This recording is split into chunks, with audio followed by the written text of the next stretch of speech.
Welcome back to the Alpha Strike, guys, and here we are for the Deadpool and X-force Rares review. We've got the full run of Rares. We're just going to dive right in and go over these and help you guys decide if this is something that you're going to want to hope to pull or work to trade for. So, Eric's leading us out. What you got? Alright, so once again, starting off with the man himself, Deadpool. This is one of the shifting focus ones. People refer to him as either Rhino Cap or Keychain Deadpool, which I think Keychain actually makes sense. Pin particle. Pin particle. Pool. Pin pool. Pin pool. Pimple. So, we're going to cover the shifting focus trait once this video. So, shifting focus Deadpool. Give Deadpool a free action if you begin your turn on the map. Replace him with another character with this trait on the same click number. Pretty self-explanatory. So he has a special movement power on clicks 2 through 6 you see there, called Like a Virus. When an adjacent opposing character is moved or placed, you may place Deadpool adjacent to that character after actions resolve. Good luck getting away from Deadpool at that point. They're pulling the whole Despotilus chain thing with him. It's kind of cool. Then on those same clicks, 2 through 6, he has a special damage power called Ride the Rhino. Deadpool has tiny size and a range value of 3. Once per turn, when a larger friendly character carries Deadpool and moves at least 4 squares, after actions resolve, Deadpool can make a close or range attack. Luckily for Deadpool, he does have Precision Strike this entire time, so that 1 damage he's packing will poke people. It's kind of themey. I think it's really funny how your friends can literally just... Deadpool's not like carrying him around. Poke! Poke! I can just see Deadpool trolling with that, dude. But I'm really mad about the urinal. That's one of his powers. Oh yeah, it's his speed power. Hypersonic at the very end. Speaking of his dial, yeah, at the very last click, guys, he has Hypersonic, 9 speed, 11 attack energy explosion with 2 bolts, 18 with invulnerable, and range combat expert. Now, a lot of those powers don't work together, but utility, you can do stuff with it. Like, for instance, if you're on this last click and you have Hypersonic, you can go run away, shift over to Resurrection Deadpool or Healing Deadpool, and just get back up in the fight. For 75 points, I love these shifting focus Deadpools. They're so fun. Utility, they break the fourth wall in every kind of way. It's good job, Wiz Kids. I approve.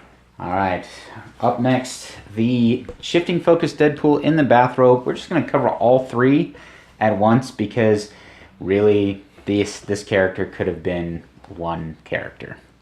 And just to clarify how easy this would have been. So, you could have said, before you go, choose a keyword. Which are what? So out of the ones that you'd be able to choose from, Heroes for Hire, X-Force, or X-Men. Choose one. This character has that keyword for this game at Force Construction, and then powers as such. Other keywords he has: Agency X, Deadpool Corps, Heroes for Hire, the one of Selection, and Assassin. This is figure number 34, A, B, and C, taking up 3 rare slots. Oh my goodness. Okay. Shifting focus, we already covered that trait. He gets the trait. I'm going to flip ahead a few pages. Deadpool can use probability control, but only to target characters with the particular keyword that he has for that version, being X-Men, X-Force, or Heroes for Hire. Reading up, Deadpool can use Perplex twice per turn, once to target himself and once to target another character with the particular keyword for that version. Phase Teleport, Defend with 17-18 on second click, has his special Perplex for his first 4 clicks, and drops into his Stealth with Super Senses the rest of his dial with that 18 on the 4. You know, if you've got that Heroes for Hire one in there, comes back on that 4th click with 18 with Super Senses. Not bad. Wild card, Spider-Man TA, so you can be copying Mystics, X-Men, whatever else Does have wild card, is huh? useful for that. Huh. But, I mean, even if you're running Mystics team, you don't have anybody who has Mystics who's... Well, I guess you could do X-Men with Pixie. But, yeah. It's just a real big stretch. I understand they're trying to limit it to the comic books he's reading, and it's nice that he has the little different comic books there. But, again, I'm going to lean back on, if you guys want to do alternate sculpts, that's amazing. Go ahead and do it. but don't give us 3 different versions of the same character with a slightly different wording, because with the horrible distribution in this set, and yes, WizKids has apologized, and I'm moving past it, but it was a pain to get these A and B, and we've seen so many C's, and everywhere else I've heard it's been pretty well the opposite, that they've only got A's and B's, and nobody can find the C's. This, I'm sorry, this blew up in your face pretty bad. Please don't ever do this again. Please. Alright, next we have Howard the Duck, who hasn't been printed in a long time by himself. I was super excited. Long time. Super excited to see a Howard the Duck in this set. So he has Defenders, Animal, Celebrity, Martial Artist, Mystical, and Politician. All those generic keywords. I vote for Howard the Duck. Done. Alright, so he has the trait called Master of Quack Fu, where he can use Sidestep. Cool. Trade Sidestep for that 6-speed stealth. Sign me up. Next, he has Foul Mouth for the for 2, 3, and 4. Those clicks. Howard the Duck can use Incapacitate. When he does, he may target all adjacent opposing characters. Now, he only has a 9 attack on that first one, but on the second 2, it's 10 attack with Super Senses and Flurry. Of course, you can't mix Flurry and Incapacitate, but hey, you have Be options. cool if you could, though. That's rude. Maybe someday. We'll see how these rules... Super lock you down. Just kneecap punch. And then he has this really, really neat damage power for the first 3 clicks of his dial. He's 50 points, by the way. It does have swim symbol and tiny sized. So that seems very accurate to Howard the Duck. We can do this the wrong way or my way. At the beginning of your turn, choose a standard power that an adjacent friendly character can use. Until your next turn, all characters within 6 squares and line of fire of Howard the Duck can't use the chosen power. I'm going to interject here. That will not stop stealth. Even if your adjacent character has stealth, because he does have to have line of fire to those characters, if they're already in hindering terrain, it will not stop their stealth. Even though it does say choose standard power they can use, period? Yeah, so my guy can use stealth. I choose stealth, but it says all characters within line of fire. You're not in line of fire because line of fire is blocked while you're in hindering and you have stealth. So you can turn off stealth before they get into the stealth and just keep it turned off. Mm-hmm. But if they're already there, you're not stopping that stealth. And if they have stealth, you're not stopping anything that they've got. If it just said characters within 6 range can't use, it'd be better. It would be much better. So I think Howard the Duck's come down a couple notches with the advent of all the stealth we've had lately. But I thought he'd be a good deterrent to that in the set, honestly. But now I read it again. You're probably right. Unless WizKid says otherwise in the win. If you guys want to ask that question out there, ask them and let us know. Send us a link on the Facebook page or something. Seems pretty clearly worded to me. It does. But aside from that, though, just Flurry and Super Senses and last 3 clicks of dial with 2 damage. He's not terrible. At the very least, that power can be used with other powers like Pulse Wave. You could like Pulse Wave them and Anti-Pulse Wave. Unless they have stealth. Right. Yes. But Howard the Duck, everyone. Stealth has come up in the world, man. It's just so powerful. You got stealth, that's where it's at. However, though, if you can get the shifting focus Deadpool that has see-through hindering, right? You'd have to shoot him off their stealth because he doesn't have outwit. That's right. You'd have to have somebody who can bust stealth and outwit, like Lois Lane or... You have to give Howard Duck way to see-through hindering. There's not ways to do it. Moving on. All right, up next, Shikla. This girl's awesome. The human form, rare, number 36, Deadpool Corps, Legion of Monster, so Legion of Monsters and Monster, Mystical Ruler. Real name unknown. I don't know why they shouldn't say real name Shikla, but, I mean, okay. Trait, Ancient Succubus. Shikla begins the game on click 4. She can use Still Energy. When she does, she may heal past her starting line. So, with the recent, what I felt like I discovered plutonium with Harley's Hammer and Quake and Steel Energy, give her Harley's Hammer. Get her up to the top click and then activate her later trait. First, we've got Protect My Idiot Husband. Yes, she's talking about Deadpool. Once per game, when a friendly character named Deadpool, now that's just named Deadpool. It can't be Deadpool Merc with a mouth. Can't be Hulkpool. Can't be Venompool. Has to be Deadpool. Takes damage from an opponent's attack. After action is resolved, you may place Sheikla adjacent to him. If you do, you may remove an action token from her. So she's jumping in the fight and is getting ready to go. Her special movement power, which she has on her first and last click, is Monstrous Transformation. At the end of your turn, you may replace Sheikla with Deadpool and X-force number 53 Sheikla on the same click number. So we were working out a little combo with this, which I'll cover in a second. I want to cover Dow real quick. Ring shot, pen size, shape change, toughness, drops into mind control, probability control, toughness, super senses, and then her special movement power last click. If you're going up in the vampire, running shot, precision strike, increased values, running shot, pen size, invuln, increased values, shape change, just getting crazy with the cheese whiz. Anyway, so the combo we were working out with this is you have your X-Force phase teleport, Deadpool, for shifting focus. Free phase and teleport out there as far as you can go, and then movement is full movement. And then have Sheikla move out and pick up Harley's hammer. So you can TK out there and pick it up. Next turn, if they are so dangerous to shoot Deadpool, move her out there, remove an action token from her. And then your turn, she quakes, steal energies up to her top click, and then at the end of your turn, turn her into Monster Sheikla. And then phasing teleport Deadpool goes, I'm out of here. And phasing teleports away 11 plus up to 6 more. Have fun with my crazy wife. You made her mad. Good luck. I'm going to go hang out in the doghouse. See you later. So, enjoy that little combo. Make Sheikla worth it. Have some fun. Really explore those vampire dials with that 3 points of Quake that can really help you out going forward. Indeed. Alright, next up we have another shifting focus Deadpool. This is the one in the X-Force costume shooting the gun. That I just mentioned. Yes, you did actually, for the combo here. So he has shifting focus, of course, traded. And then he has X-Force, Assassin, Detective, running with Batman. Batman's soldier keyword.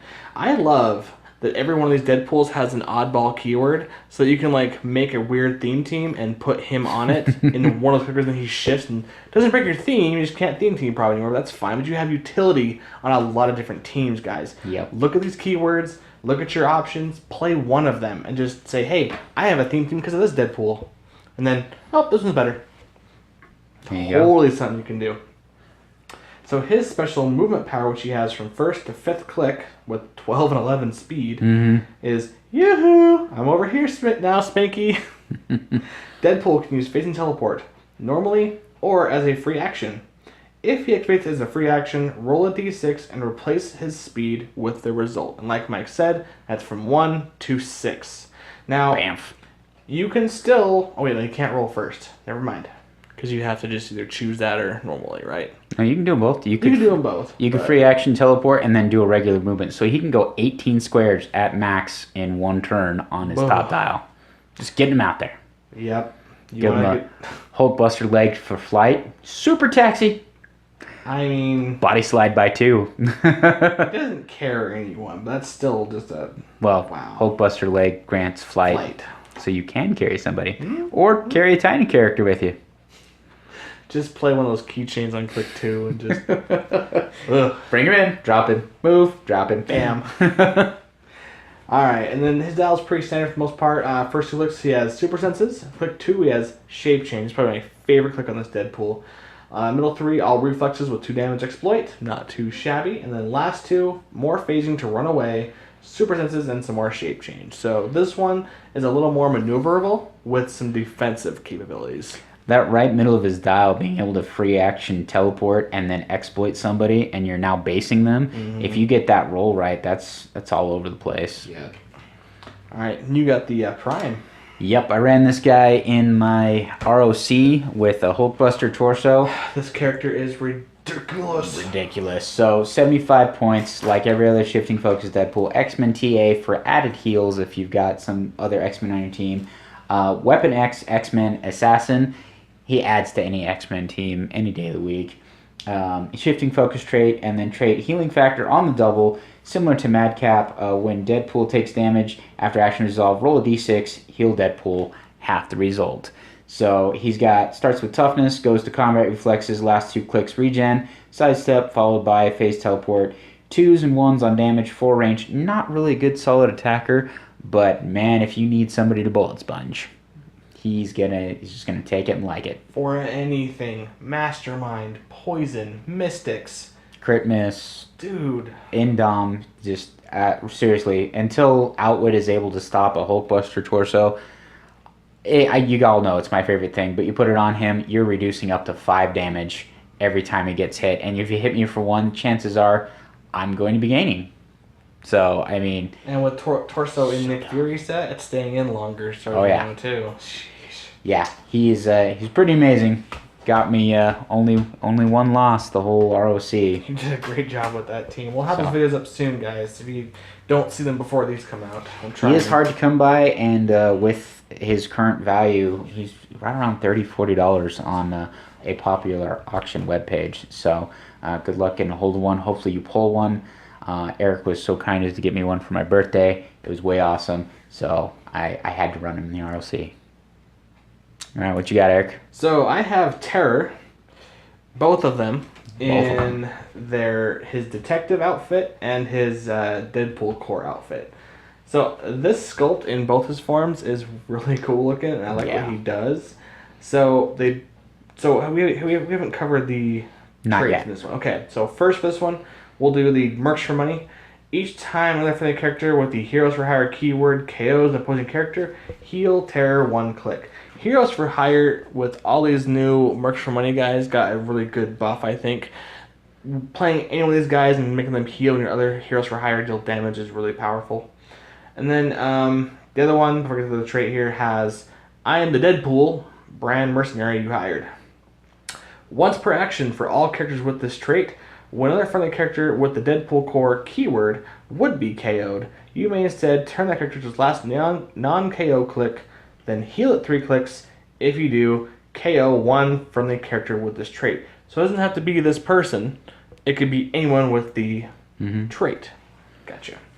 And he doesn't have that ridiculous, click like the rest of them do. You guys see him down there. He is starting off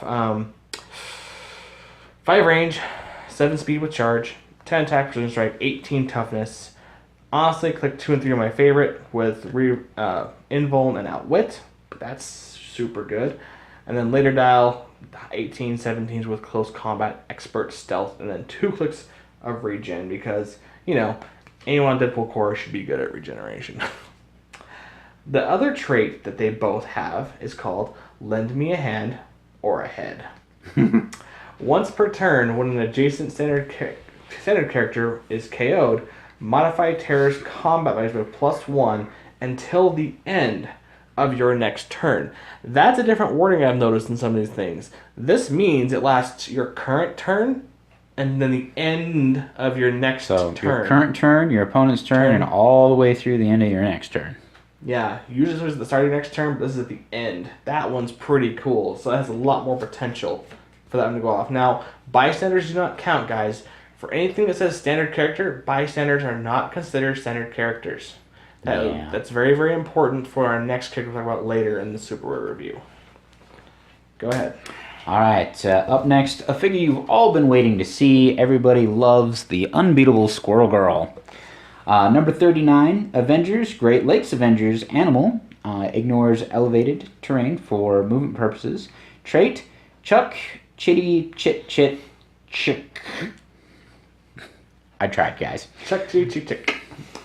Give Squirrel Girl a free action when she has 1 action token and place a squirrel bystander adjacent. Nice. As on the inside of the card, squirrel bystanders are tiny sized, leap climb, and their actions do not count toward your action total. Actions, not just movements. Yep, whatever they're doing doesn't count.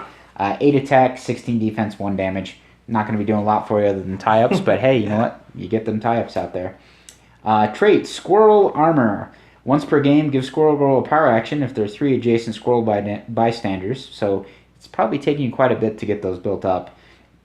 Remove them from the game. When you do, modify Squirrel Girl's combat values by +1 for the rest of the game. And it is once per game, so you can't build her up to +3s. But, you know, if you've got enough time to wind her up to do that, could definitely come in handy. Those values get pretty awesome. Though, I don't know.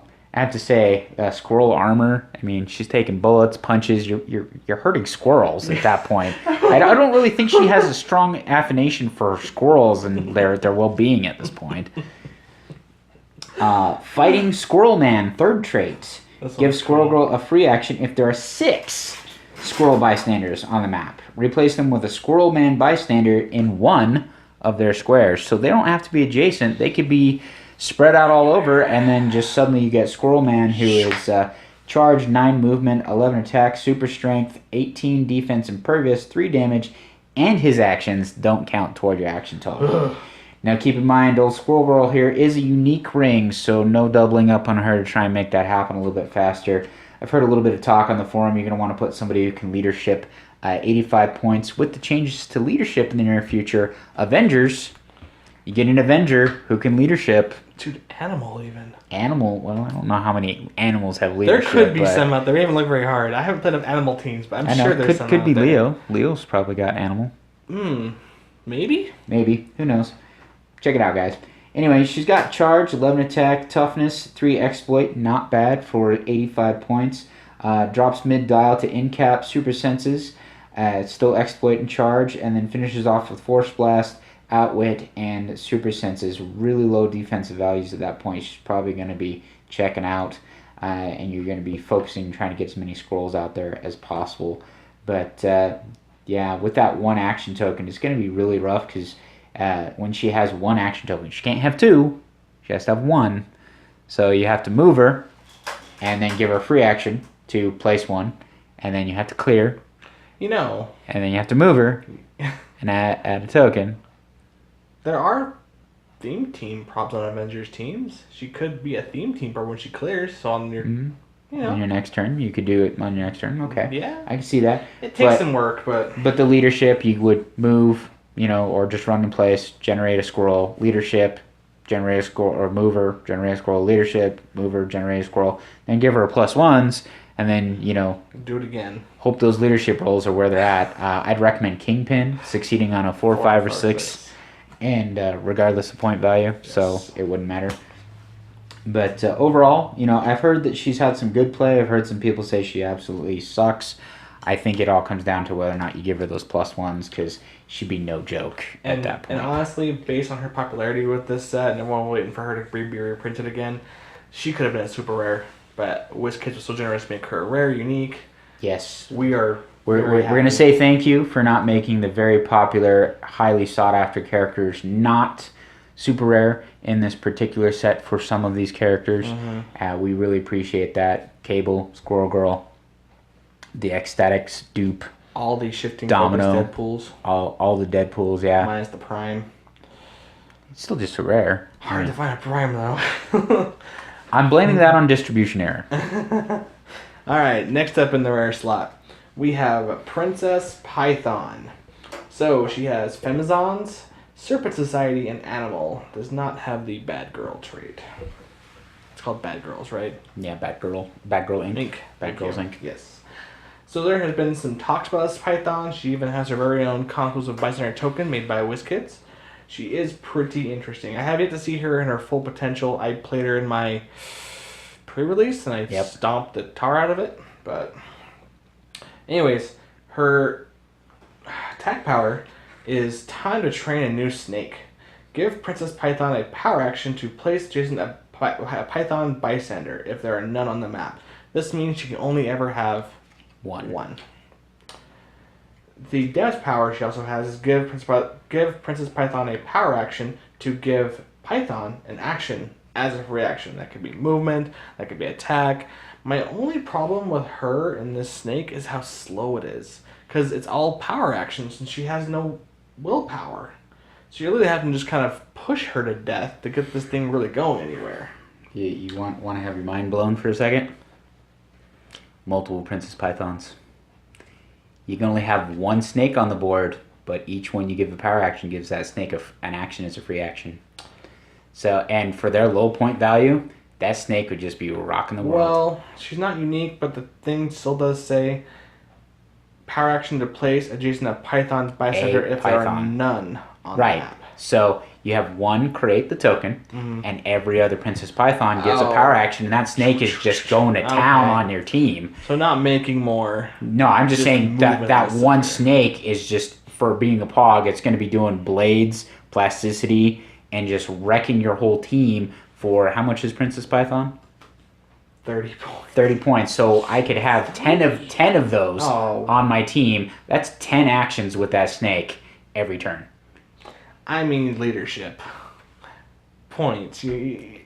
3. Okay, Don't 3, go crazy, but, you know, possible 10. Ugh. You never know. But, I mean, the 10 opportunities. So, I mean, even 90 points having 3 princess, or I'll even go 6. That way, I'm not pushing Princess Python to death. I've got that snake out there rolling you 3 actions, 3 blades attacks a turn. Yeah, the power does say just give Python an action as a free action. It doesn't say her specifics. So. Exactly. So, I mean, for 100 points, a third of my team, I've got a snake that can roll out there and do 3 blades rolls in a single turn. And then if they don't break away from the snake, they, after resolve, give an action token. If you can't, deal at 1 penetrating. So there you go. It's just locking you down. Oh, and it's normal sized, not tiny. So it's still full plasticity. Yeah. All right. Thanks for blowing mine a little bit there. 6 of them, guys. 6 of them. I gotta look into that more. Just super snake that, and that's what, 200 points, 180 points. It's a little more than half your team. Something like that for that many of them. Oh, hey, guess who else you can put on your team that fills that out nicely? 120 point Cable. Tying everybody up with the snake. Here comes Cable. Bam. Blaze, blaze, blades. Next turn. Blam. Blaze, blaze, blades. Your turn. All right. Up next, Negasonic, Teenage Warhead. And for those of you who are extremely excited that this character was featured in the movie, at least her name was. I read a little bit about that. They chose to give the name to the character because it sounded awesome, and then they gave that character Cannonball's powers. So this is not the Cannonball version of the character. This is the original Hellfire Club version. She also has the Hellfire Club and X-Men keywords. Ignores elevated and character bases. I'm loving this ignore character bases. Yeah. Special movement power, her whole dial. Precognitive suggestion. She can use mind control. When she does, after action is resolved, she can use outwit, but only to target the hit character regardless of range and line of fire. So if I run you out there behind a wall to go hit somebody, then I can outwit your charge so you can't come back. Oh, during my re-release fights, I fought against her, and she, on the new cargo plane map, she kept making my characters who couldn't fly or nothing go off the edge. And then outwit their toughness. Yeah, and then take one over from the plane, and then back to your start and outwit a power. Oh man, it was. But 50 points for basically a rehash of our old Destiny with added outwit and mind control. Any day of the week, man. You know, now that you said that about her having Cannonball's powers in the movie, what if they actually used Cannonball? That would set up for almost a really early X-Force. Because that's both Colossus, Cannonball, and Deadpool. Yep. Cable coming in on the next one. Whoa. We'll be looking at, Feral, Domino, and Shatterstar, I believe, is the rest of that team. Oh, and Boom Boom. She's in that lineup. Yeah, that could be cool. Speaking of Boom Boom, here's Boom Boom. Oh, hey. She has New Mutants, X-Factor, and X-Force at a whopping 60 points. She has this really cool attack power called 3, 2, 1, Boom. Boom Boom can use Energy Explosion and Penetrating Psychic Blast, my 2 favorite powers combined. When she makes a ranged attack and has no action tokens, modify her attack and defense by +1. So, if you have no tokens, she's got 2 bolts, 6 range, you go to an 11, 3 with Penetrating and Energy Explosion. That, for 60 points, is great. She also has ESD, so she's protecting herself on the ranged attacks as well. If she gets hit later down, she goes in a sidestep, willpower, with a basic version of both running shot and energy explosion. It's willpower. And X-Men TA to heal the X-Men up, or vice versa. Glad to have her back. I don't know if I much care for the pink shirt, but, reasons. I mean, she is part of the original X-Force, like you said, so shouldn't she have had a black and white suit, or black and gray suit? She never won that one. No, the original X-Force was pre the black and gray. Was it? Yeah. Oh, okay. All right. Up next, Marrow, or Marrow, depending on how you want to say that. Morlocks. Glad to see that keyword again. X-Force and X-Men, number 43. Rare. Ignores hindering train for movement purposes. Nice. X-Men trait, or excuse me, X-Force trait can use stealth. No other special powers. Starts with plasticity, blades or hold dial, combat reflexes, all but her last click, battle fury on her last 3, and regen on the last click for 40 points. One of the most basic rares we've gotten, really. But you know what? For what she is and what she does, use her to lock people up, and then hit them for blades. Hopefully they don't hit you back. If they knock you down to that regen, bring her on back. Keep her in stealth, move her out of stealth. She's an amazing tie-up piece with a lot of threat, so they're going to focus their fire on her, and that's 40 points. I mean, you probably have stuff on the board that's worth a lot more that can do more damage, but they cannot ignore her. No. You can't let that sit there with blades on your face. And the fact that she has ignore hindering means she can just go from place to place to place to place where we need her to be. And plasticity on her first 3 clicks. She's gonna find a I'm target basing you, and I'm down. just gonna leave now. Yeah, she had what? She has 16 with reflexes. 16 reflexes, So 17 with reflexes on the second click. So don't hesitate to push her. Yeah. All right. With more X-Force people here, we have Shatterstar. Now he's not nearly as busted as the one from Wolverine and the X-Men. That one was a little ridiculous. But he does have... Go ahead, what were you going to say? I was going to say, anywhere on the board. Just poof, I'm here. Yeah. With a friend. Little good. So he has Mojoverse. I think the only one in the set. Yep. X-Force and Warrior. Totally fine on those keywords. His trait is both Sidestep and Toughness, which I like. Because of his dial, if you see it there, guys, that's a 9-speed charge, limit attack with 18 reflexes. So you have Toughness and reflexes, so you're at 20 up close. Oh. And then Sidestep. So I'm not only am I charging 5, I can principally move 2 more prior. To come get you, yeah. Or back 2 if I feel so. He'll have to be based, but he'll want to be based. And then with that charge, 11 attack with his attack power called Twin Blades. Shatterstar can use Blades, Claws, Fangs. When he does, once per turn, you may re-roll the d6 roll. For those of us who roll... he has a 2, so, you know, as long as you roll anything better than 2 or better is fine. Yep. So, he has that for the first 3 clicks of his dial. Second click being Flurry Blades, 12 attack with 2 damage. My goodness. And then Flurry on the third, and then back to Charge, Blades, Reflexes with Prob. And then Blades with Regen and Prob. For 60 points, X-Men TA, wow. Yeah. Not too bad. Not bad at all. I like him. Alright, up next, Orphan. Another one of our X-Statics, number 45. X-Force, X-Static, Celebrity, Martial Artist. Ignores hindering chain for movement purposes. Headlines, when he hits one or more opposing characters. After action resolve, give him a headline token. Trait, Mr. Sensitive. When Orphan would make an attack roll, you may remove any number of headline tokens from him to roll that many additional dice. Dang. And then ignore all but 2. If you do, the roll can't be re-rolled.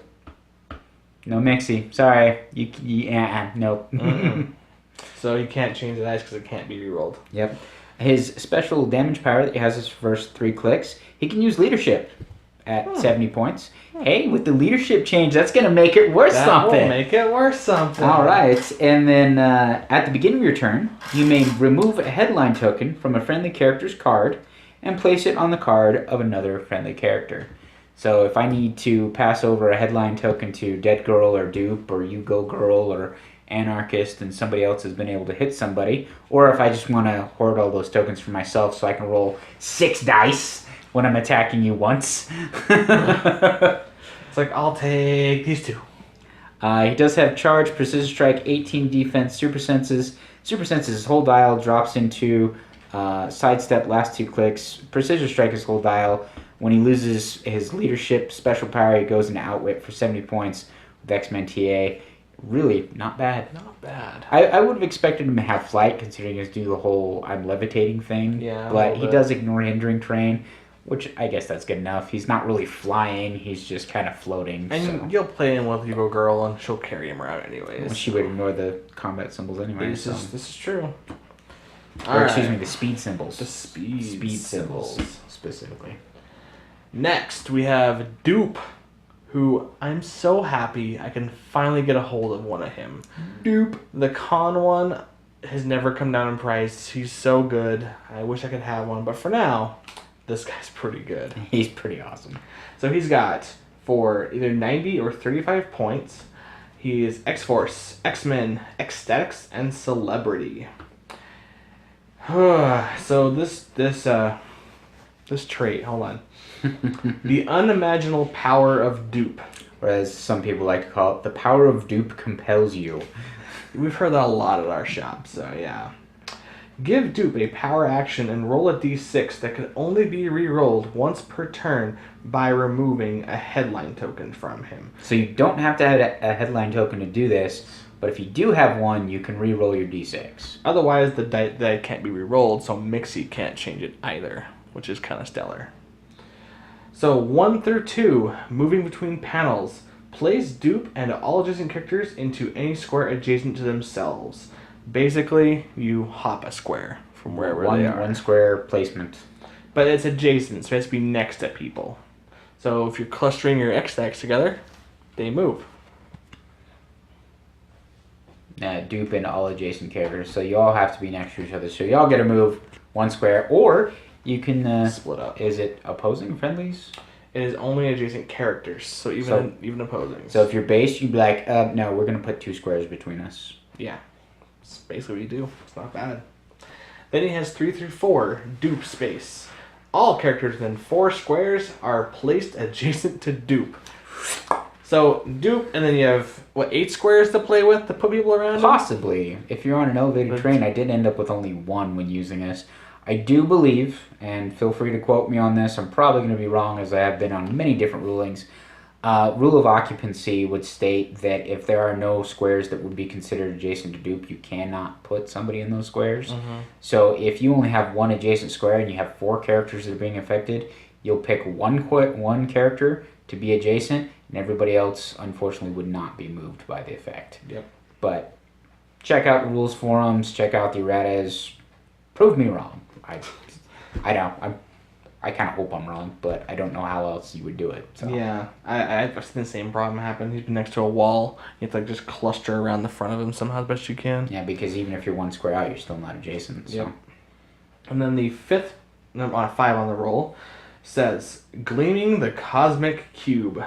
Choose a friendly character, and it can use the Power Cosmic team ability until your next turn. I've never really thought, this character needs Power Cosmic. This does not come up a lot in people's minds. Now, of course, it protects you from outwit, which is nice, and gives you willpower at the very least. Mm-hmm. And willpower is a very, very, limiting power these days. We haven't seen a whole ton of it, so that could be at least useful to push. And then the last power, the one that everyone's losing their mind over, is the Hailstorm of Mutineers. Dupe makes a range attack with a range value of 10, 3 bolts, and can shoots out of adjacency. Yep, shoots out of base contact. Instead of normal damage.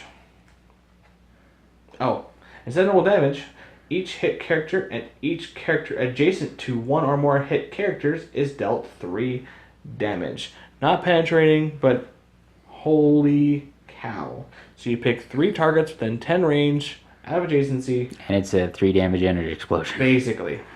Yep. And you don't even have to roll for it. You deal them damage.